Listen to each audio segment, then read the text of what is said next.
Okay, thank you so much, everybody, for joining us today. Today we have Dr. Sarah Adams and Dr. Christelle Tan presenting from Bullying to Breakthrough, Navigating Mental Health Challenges in the Digital Age. This presentation is sponsored by and funded by the Ohio Department of Health. You can go ahead and go to the next slide. Wanted to start off with our CME disclosures. Neither Dr. Adams nor Dr. Tan have any relevant financial relationships with ineligible companies to disclose. You can go to the next slide. This training is hosted by the Ohio chapter of the American Academy of Pediatrics under the Parenting at Mealtime and Playtime program. In its 20th year of funding, Parenting at Mealtime and Playtime has provided evidence-based education to physicians, nurses, home visitors, community health workers, and beyond. Tackling a myriad of topics this year, PMP will discuss breastfeeding, creative ways to bolster nutrition, and how to navigate difficult weight-related conversations. PMP handouts can be found on the Ohio AAP website, linked through this QR code. The handouts are designed for caregiver and child use and provide information on various topics. Next slide, please. The PMP Toolkit has been designed with physicians in mind and is linked here. The toolkit has resources on how to increase your practice's presence on social media and common EMR phrases to use when working with a pediatric population. Next slide, please. The PMP website has recorded trainings on supportive clinical spaces and engagement with patients living in larger bodies and motivational interviewing. The Ohio AAP's Instagram, which is not linked on this slide, we must have skipped that one, shares short educational videos for a broad audience. The Ohio AAP is excited to continue the work of PMP and looks forward to diversifying its audience and topics. If you have any ideas for the toolkit or mobile app throughout today's session, please share your ideas in the chat or reach out to Sahabi, the PMP program manager. We always appreciate feedback from our learners. While Dr. Adams and Dr. Tan were preparing this presentation, they've considered the Ohio AAP's DEI inclusion standards in this presentation. Please share any feedback with them at the emails listed here. Next slide, please. With that, today's training is hosted by Dr. Sarah Adams and Dr. Christelle Tan. Dr. Sarah Adams is a pediatrician with Akron Children's Hospital in Hudson, Ohio. She received her Bachelor's of Science degree at the University of Akron and attended the University of Cincinnati College of Medicine. Dr. Adams is a member of the Mental Health and Wellness Committee and Ambulatory and Patient Experience Committee, as well as a trainer in the Relationship-Centered Care Program at Akron Children's Hospital. She's currently the medical director of the Parenting at Mealtime and Playtime program through the Ohio chapter American Academy of Pediatrics and a member of their Foundation Advisory Board. Dr. Adams sits on the executive committee and the child health pillar of the Ohio AAP. Dr. Adams resides in Hudson, Ohio, with her husband, John, and two Black Labs, Buck and Gus, and has two sons named Gabriel and Benjamin. Dr. Christelle Tan is a fourth-year medical resident at Cincinnati Children's Hospital Pediatrics, Psychiatry, and Child Adolescent Psychiatry Training Program. She received her Bachelor of Science degree at Duke University and attended Duke University School of Medicine for her medical degree. She's also a part of her training program's research track, through which she studies health outcomes among children and child welfare. Dr. Tan lives in Cincinnati, Ohio, with her partner, Luis, and her dog, Blanco.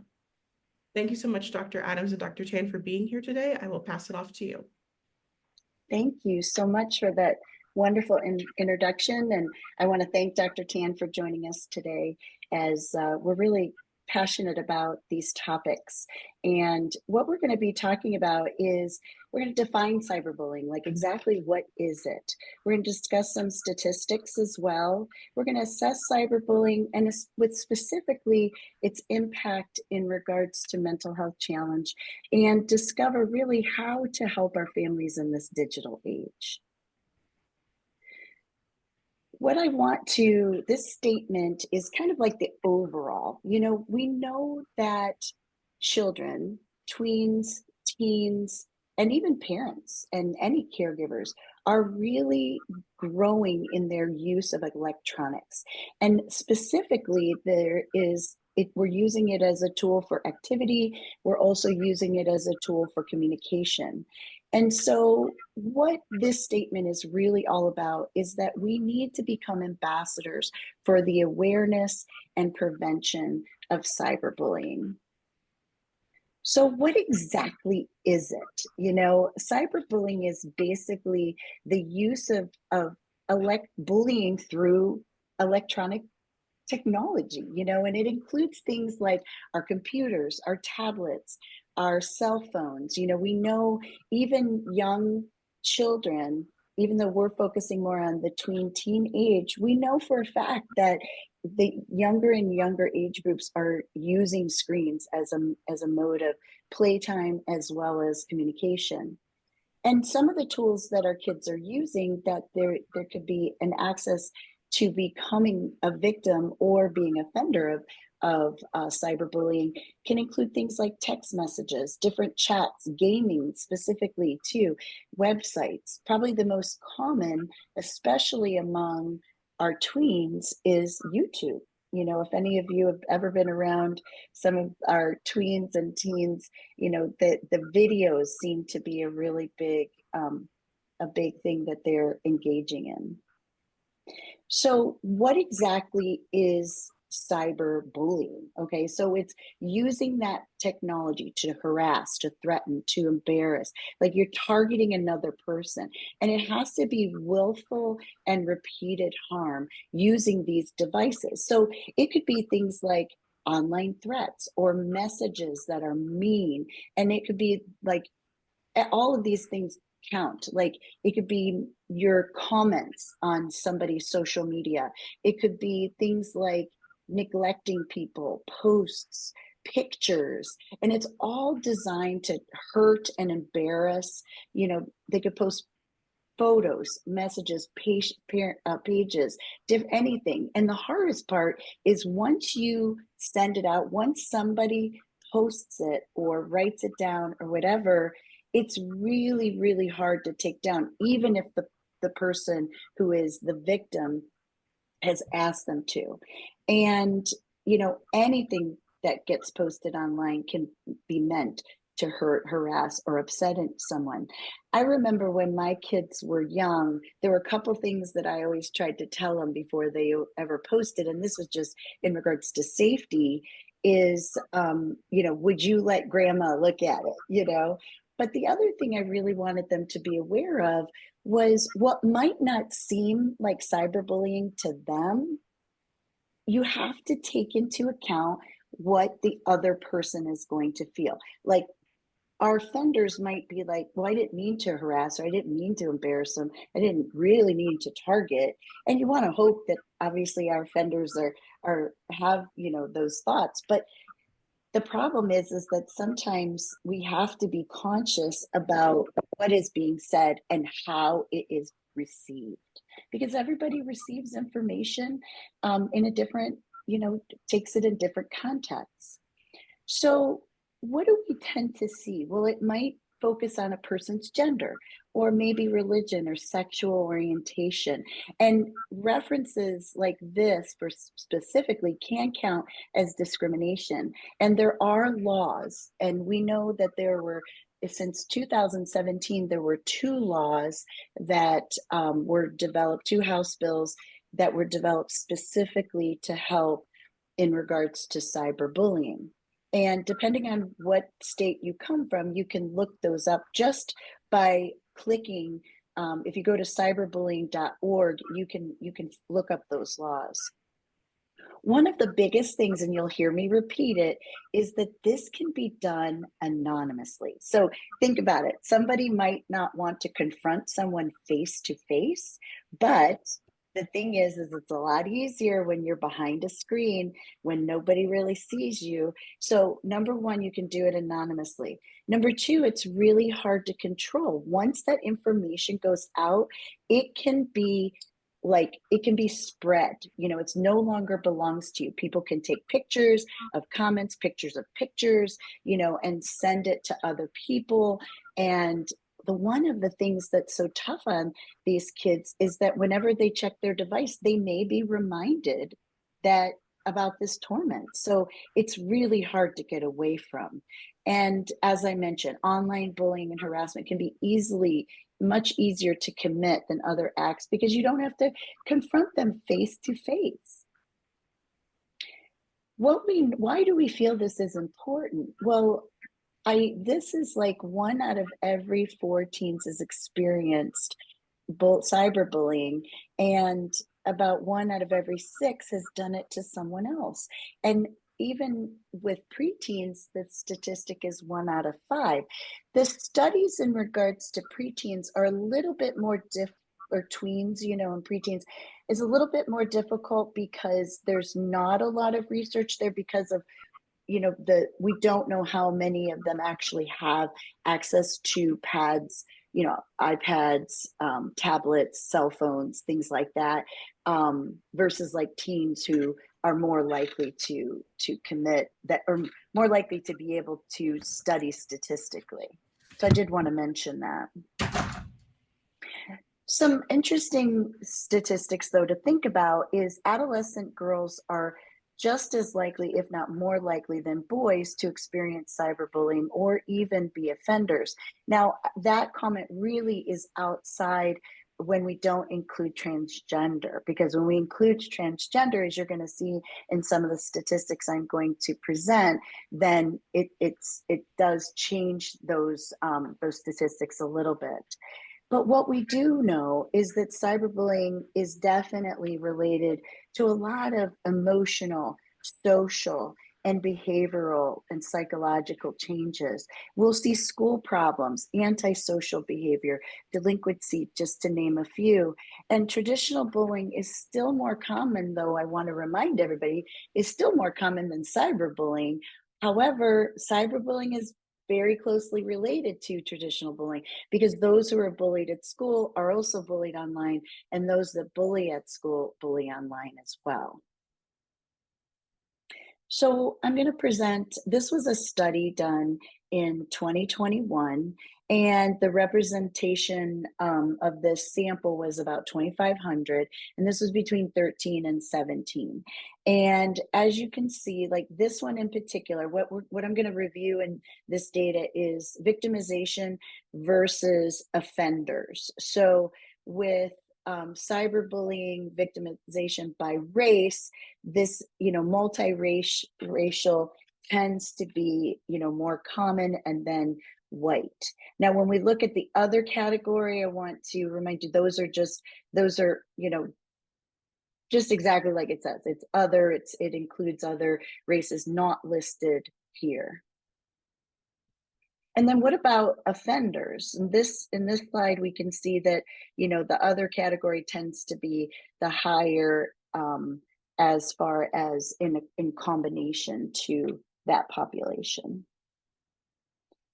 Sexual orientation victimization are those that are not heterosexual are higher they're more likely to be the victim than a heterosexual. But what I found alarming and interesting is they were also more likely to be the offenders. However, that does, that is a large group outside of heterosexual that is outlined as really anybody who did not identify as a heterosexual. Let's go by age. So cyberbullying victimization by age. And very interesting to me is that you see this trend in kind of like that 13 to 15, and then it tends, going up, and then it tends to start to come down, as you can see. And then offending really like in those younger, like early teen areas. And then there's a little dip, and then it goes back up and then down again. And then as far as gender, I don't think it's a surprise to all of us that, as a victim of cyberbullying, we are seeing a higher percentage in transgender. And then as far as offenders, this is where I said there was kind of a difference when including transgender, is that males just a bit above females in regards to offending, according to this study. Remember, we're going to be presenting, Dr. Tan is going to be presenting some additional information later in the presentation. So in summary, how does this pertain, when we talk about even specifically social media, remember that it can be accessed 24/7, anytime, anywhere. Anonymity, which means you don't even have to be identified. And teens and adults, can do these things and post these cruel comments, etc., without consequences. And it just goes to a large population and distributed quickly. And it's really, really hard to get away from the behavior. It's very difficult then to try to take the pictures, to take the harassing comments after they have been posted. So I'm going to pass over to my colleague, Dr. Tan.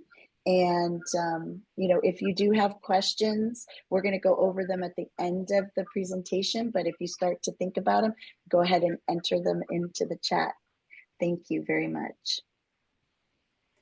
Thank you, Dr. Adams. So now I wanted to transition into talking about social media use as a whole and how that might affect adolescent mental health. And this is important because we know that our teenagers are using social media widely and that they are using it very frequently. So with something that is such a frequent exposure in this group, I think it's important for us as providers and caregivers to understand what the potential benefits and risks that might be associated with social media use. You can go to the next slide. So first, to talk about the benefits of social media use. So with the internet and social media in general, we know that we now have access to a lot more information. It can be a really good source of inspiration for teenagers and also a great space for self-expression. Importantly, it's been very helpful for social connection. This is particularly meaningful for children who belong to minority groups, including kids who identify as LGBTQ+, and also children of color. We're seeing that they're now able to connect with others who have similar experiences to them, and that can buffer some of the minority stress that we often see in these communities. So certainly important things to consider as we're thinking about social media use as a whole.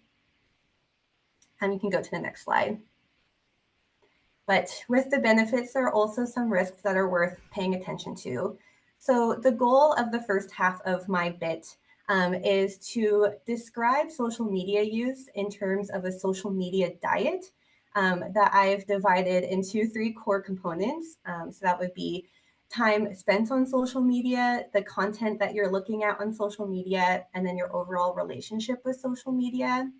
And my goal is that by conceptualizing social media use in this way, we'll be able to better identify some of the risk factors that might be more likely to be associated with adverse mental health outcomes as a result of the social media use, and then subsequently be better able to counsel families on how to encourage healthy social media use in the house.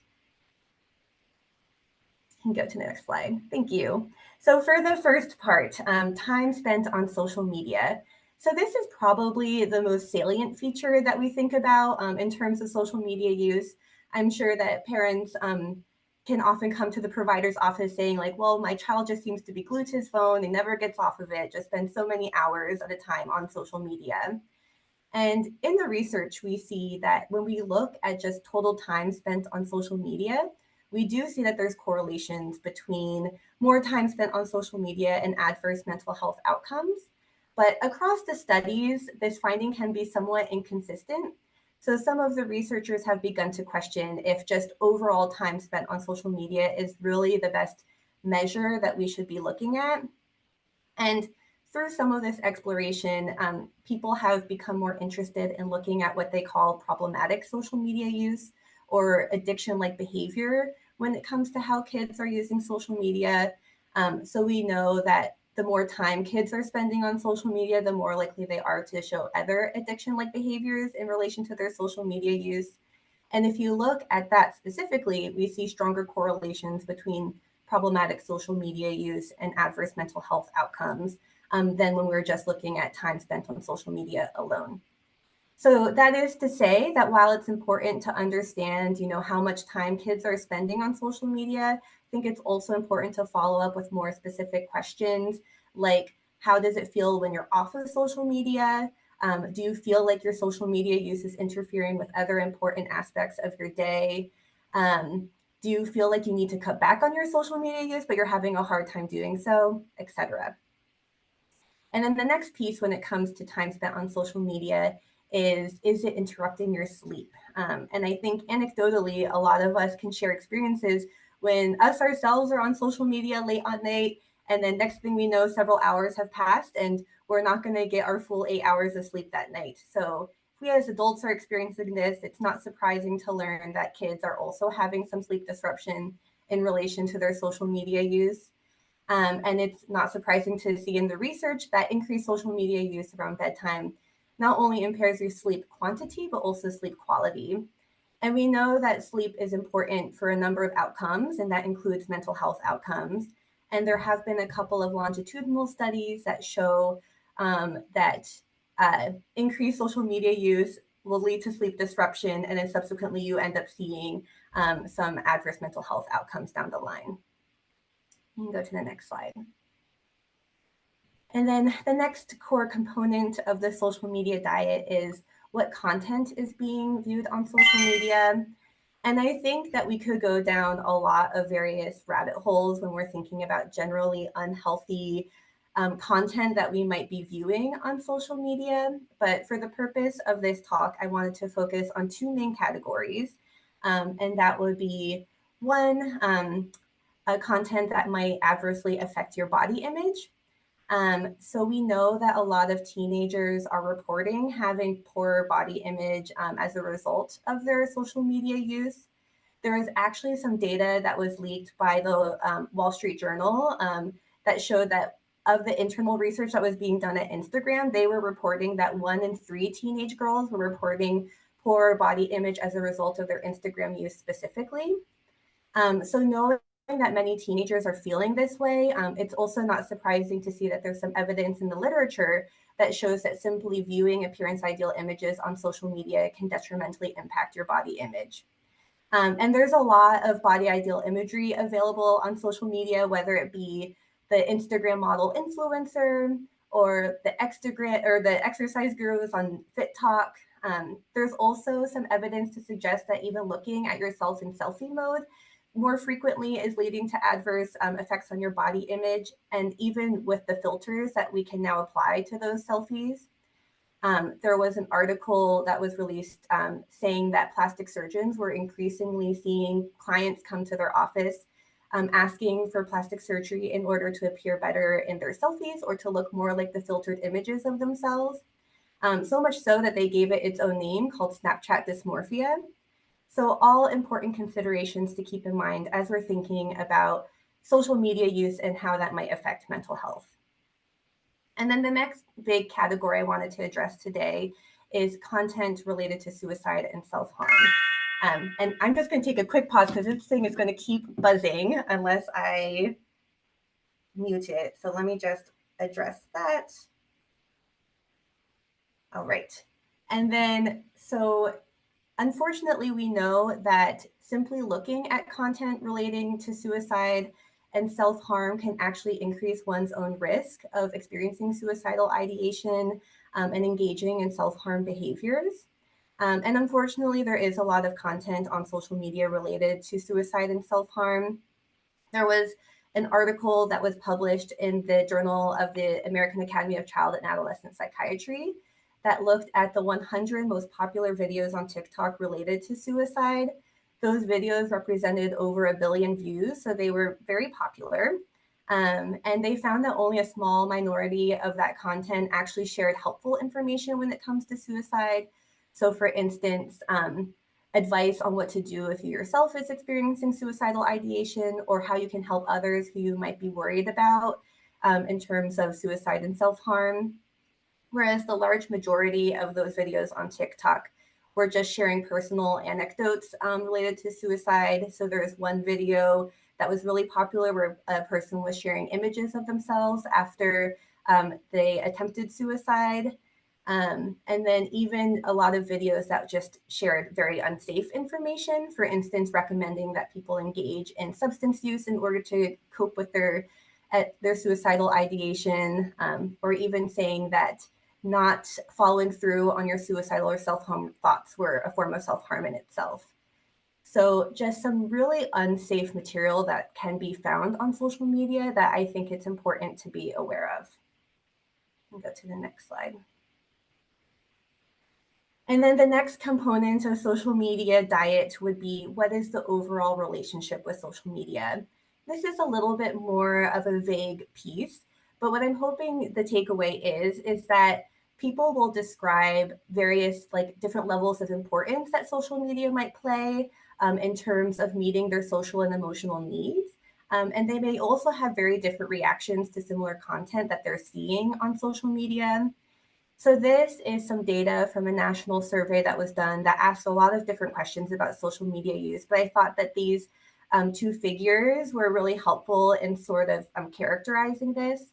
So they saw that of individuals who had symptoms consistent with moderate to severe depression, they were more likely to express that social media was very important for them in terms of expressing themselves creatively, getting inspiration from others, or feeling less alone. And they were also more likely to report that they were having negative feelings in response to their social media use. So more likely to feel like they weren't getting enough comments or likes, more likely to feel left out, or that feel that other people were doing better than they were, more likely to have stress and anxiety in relation to seeing bad news on social media. So as you can see, two different people may have two very different experiences and relationships with social media. And as a result, it's not hard to assume that they might have different mental health outcomes as a result. You can go to the next slide. So now that I've described the three core components of the social media diet, I do want to go through some cases to sort of synthesize all of that material. But first, I wanted to share some Ohio-specific data related to bullying and then also mental health. So this is the results collected from the Youth Risk Behavior Survey, which is a national survey that's completed, but this is showing the Ohio-specific data. So these are the Ohio kids in high school who are reporting ever being bullied on school property. Generally, we see that about 20% of kids in Ohio report being bullied on school property. More females report being bullied, and then more frequently seen among Hispanic, Latino, and white communities. You can go to the next slide. And then when it comes to electronic bullying, we see a very similar spread in terms of overall rates and demographics. You can go to the next slide. And then here we see the overall percentage of cyberbullying over the years. We see a slight uptick in 2021. So not surprisingly, after the COVID pandemic, when more people are online, we see a slight bit of increase.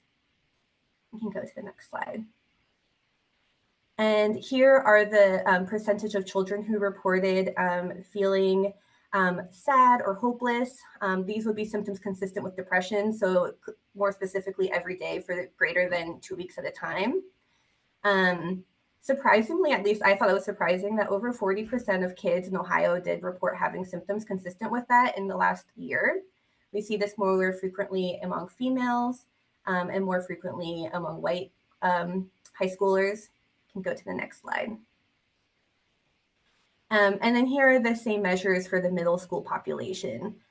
So in terms of being bullied on school property, I would just like to point out on this slide that slightly more middle schoolers are reporting being bullied on school property than compared to the high schoolers.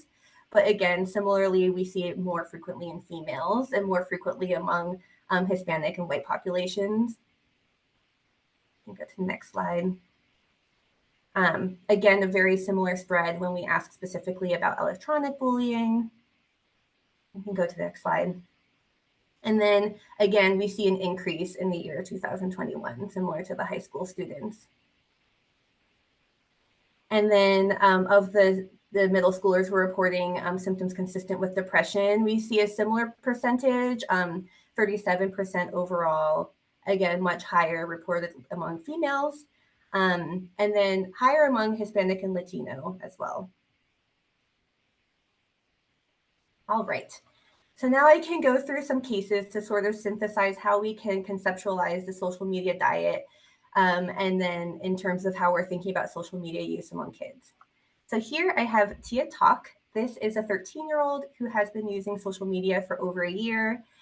Tia likes social media because all her friends are on social media. She often is distracted at school where she is not allowed to use her phone because she is thinking about how many likes her last post might have gotten. She worries people like her videos less because she is not as pretty as some of the influencers she follows. Last night, someone commented on her video that she had a big nose. She hadn't really thought she had a big nose before, but now it is all she sees in the mirror. So in terms of thinking about it and the stepwise components, so from a timing perspective, there are some elements of potentially problematic social media use. So it seems like it might be interfering with her performance at school because when she's not on social media, she's just thinking about social media.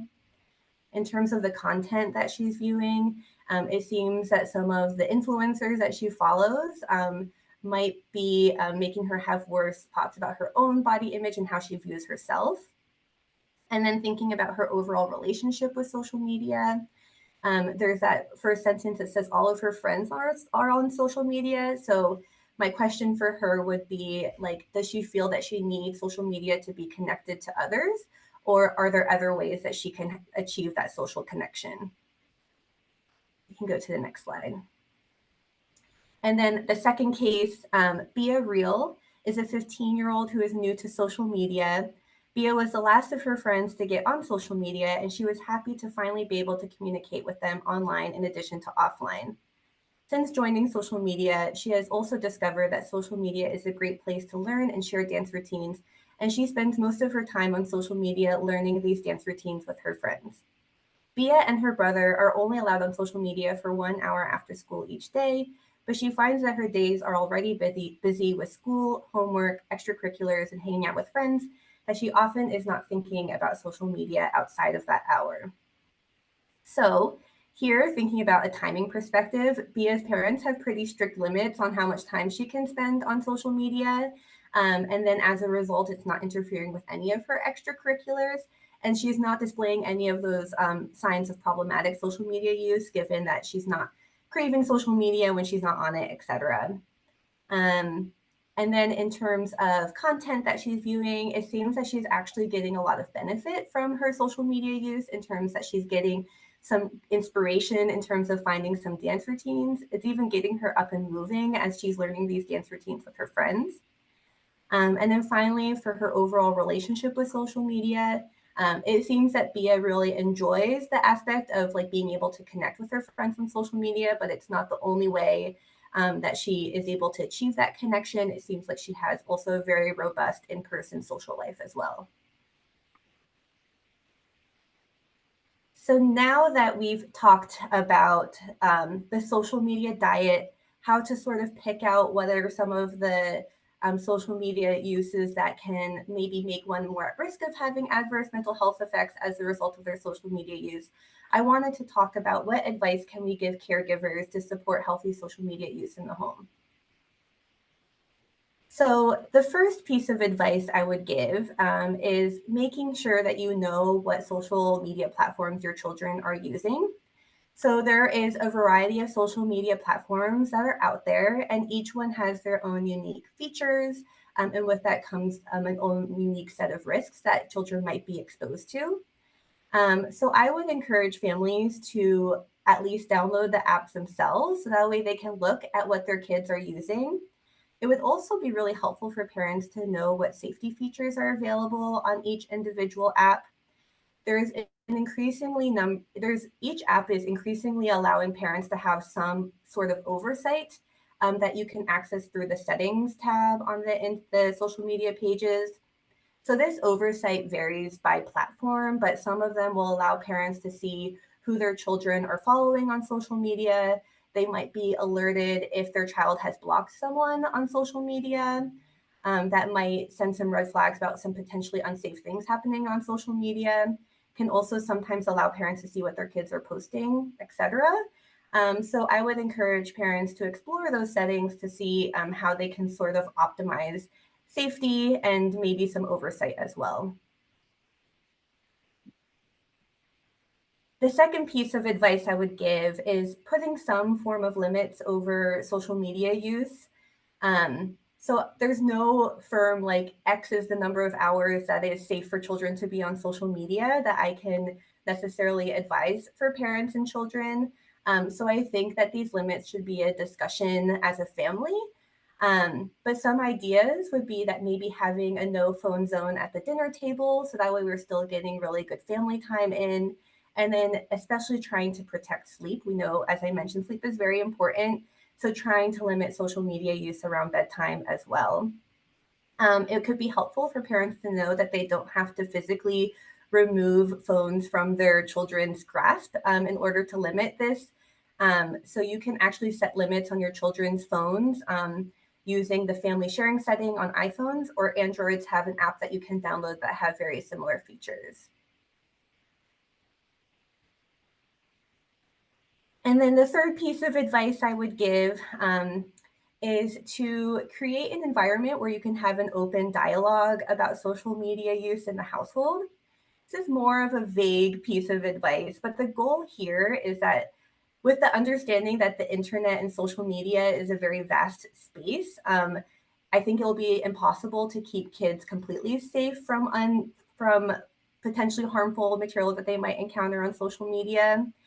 So the goal is that if we're able to create an environment where there is a dialogue about social media, then if kids experience cyberbullying or if they see something on social media that bothers them, then they can bring that to an adult who can either address the problem or process whatever emotions that they are feeling together. So, some ideas that you can give parents to foster this sense of open dialogue would be using social media sites together.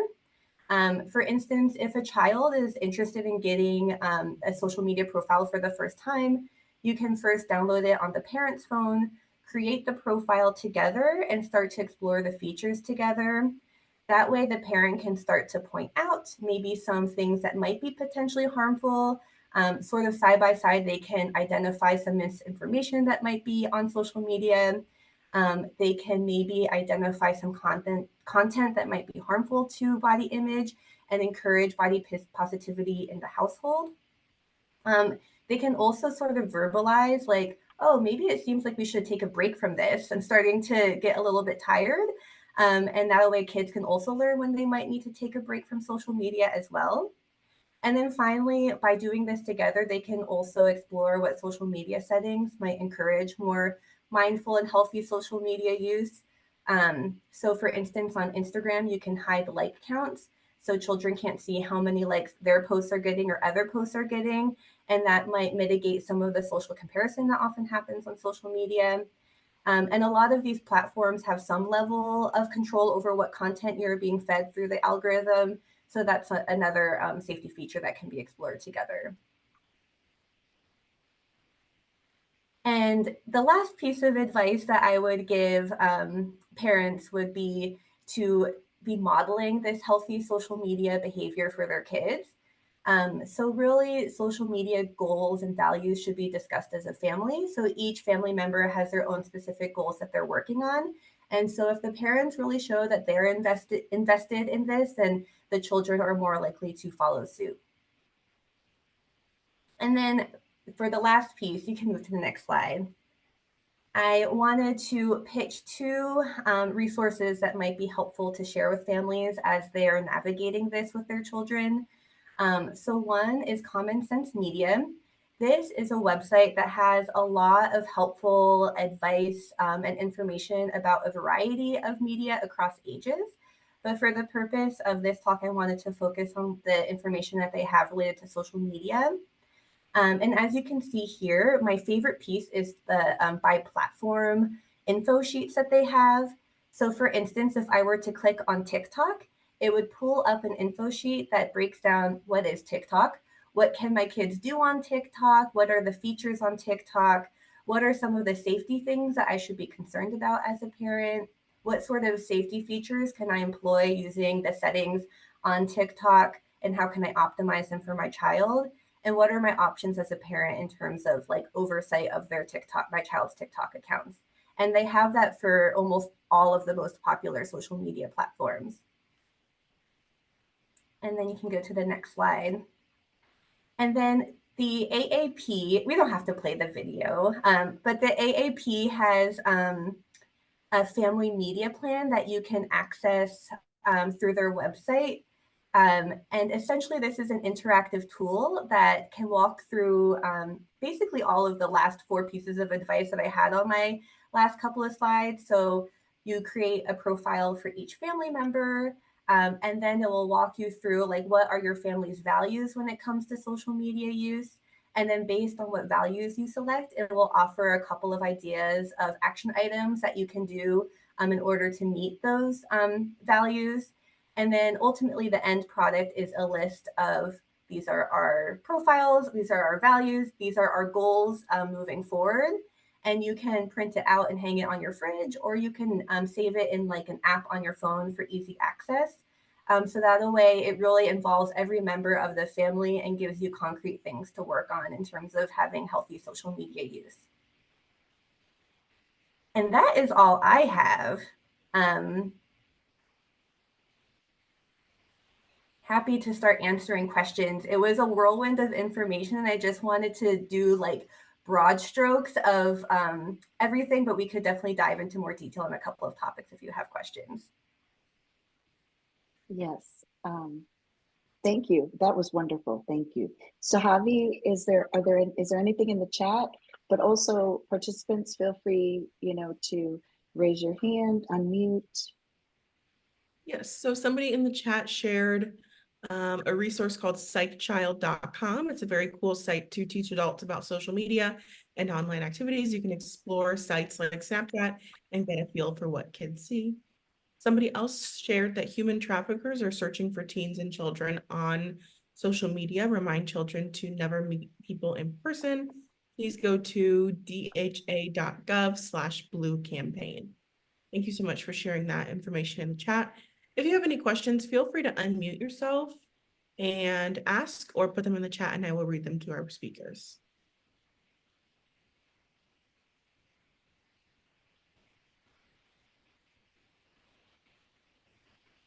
Hi, ladies. So I know it was mostly for the teenagers, but how do we go about with the younger kids? Because they're so savvy when it comes to technology and going around the apps and the parental locks, and still be able to access social media.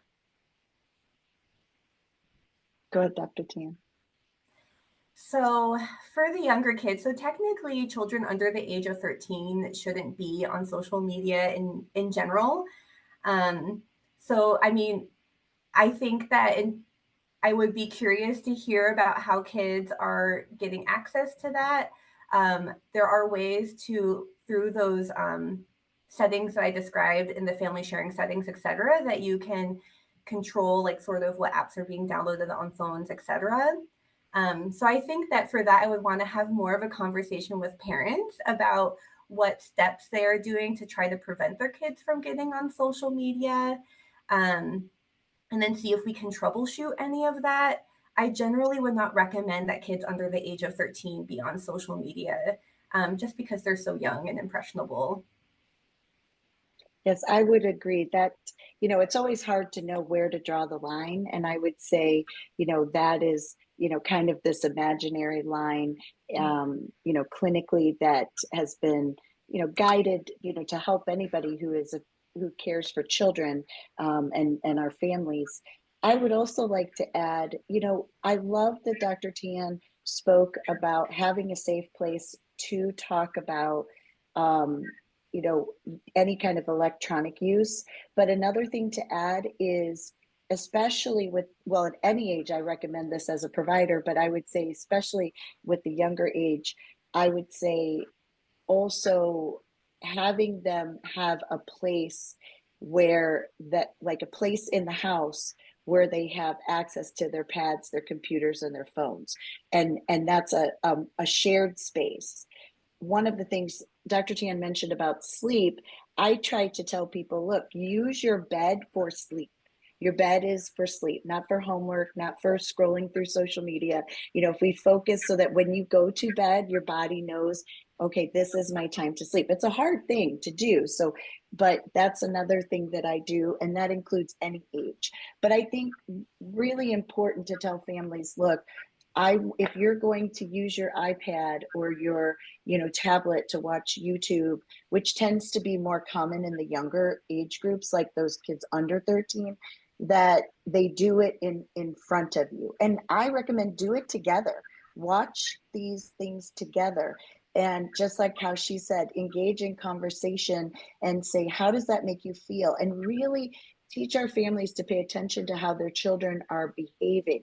I have a patient, and she said that, she's seen the site, that it's the only site, the videos he's allowed to watch. They're clean. That's a lot. That's kind of one of the languages that these online media sources tend to use. And she watches it with him, but she just notices that there's a behavior. So that would be something that, again, is problematic because his behavior changes, even though what he's watching is not. And this is a 9-year-old boy.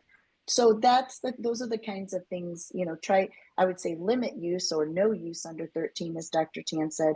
Any use be in a common space with a limited set of time, and do it together and really monitor behavior when you know that they've been using any of those sites.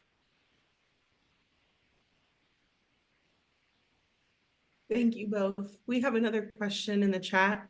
What are your recommendations for adolescents with active mental health diagnoses like anxiety or depression? How can we assess whether social media is helping or hurting their illness? Dr. Tan, you want to take that one? Yeah, I can start for this one. So I think that I would follow up with questions related to how I frame the social media diet. So especially, I think a lot of teenagers have a lot of insight into their social media use. So I think some questions I might have is, how do you feel when you're on social media? What do you feel like you get out of social media? What kind of content are you looking on social media? And I think that teenagers, at least in my experience, are able to tell me, like, well, when I look at news on social media, that's when when I really start to get anxious.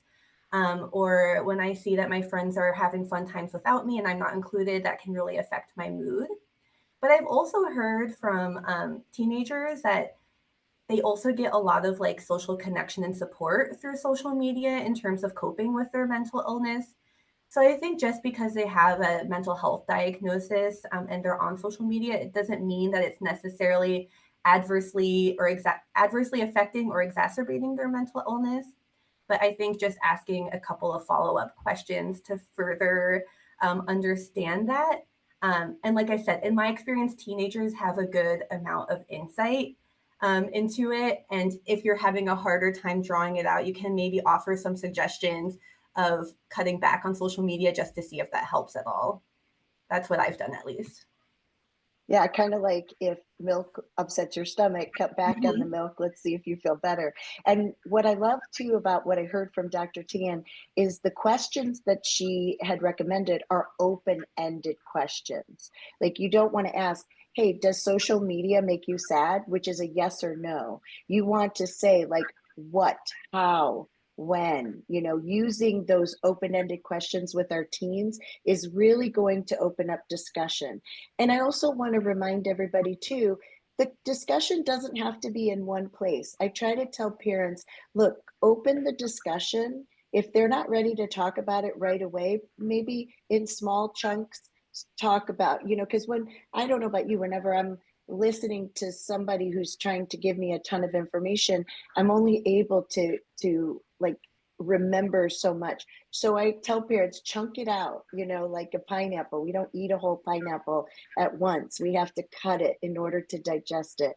And so, just tell families that over time is where you're really going to be able to identify how much it's actually affecting them in a good or a bad way.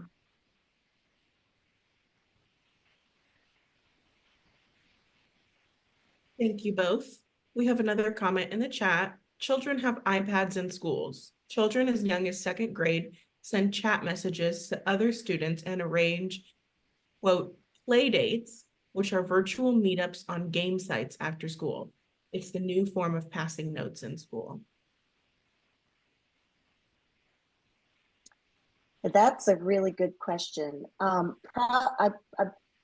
In as far as what I'm concerned, I would again find out what the safety features are for that. I think the biggest thing is, are they bringing it home or not? Because I know in certain situations they can bring their Chromebooks, etc., home. In some situations they have to leave it at school.